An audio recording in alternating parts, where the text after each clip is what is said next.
Kano ita ta kada Atiku 2023.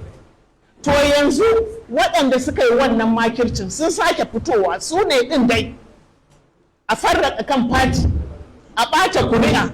Duk wanda yake ƙoƙarin ya farraka jam'iyya sai mu kalle shi a matsayin maƙiyin al'umma. Maƙiyin al'umma ne saboda me? Saboda ta hanyar jam'iyyar nan kaɗai za a iya samun canji. Kuma miliyoyin 'yan Najeriya suna ganin ADC da ƙarfin Allah ita ce mafita.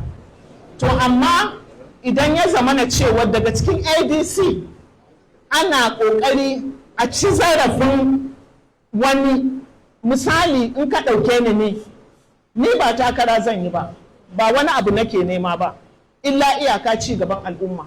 To sai a fake da Najatu don a karya fatin, a fake da ni a karya Atiku, saboda Kano ita ce jigo. Kano ita ta kada Atiku.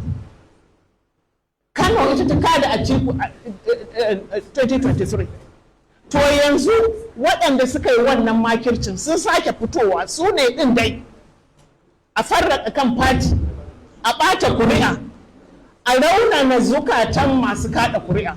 Saboda daga lokacin da kullum ka ce kana yaƙin cikin gida, ai ba wani kake yaƙa ba, fatin kake yaƙa, al'umma kuma kake yaƙa, shugabannin 'yan takarkari su kake yaƙa. Shi ne magana. Saboda haka mun san cewar akwai wasu da an saka mana su don su kashe fatin, amma mu Allah ya san, mun san kuma Allah ya fi kowa, ya fi wanda ya fi su.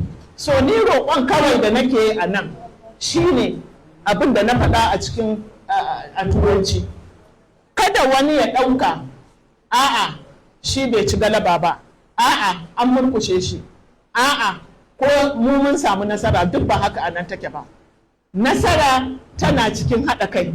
Nasara ba za ta samu ba sai mun yi haƙuri. Nasara ba za ta samu ba sai in waɗanda aka ɗora su kansu sun yi adalci. Idan ba za su yi adalci ba, to ba ta canza zane ba.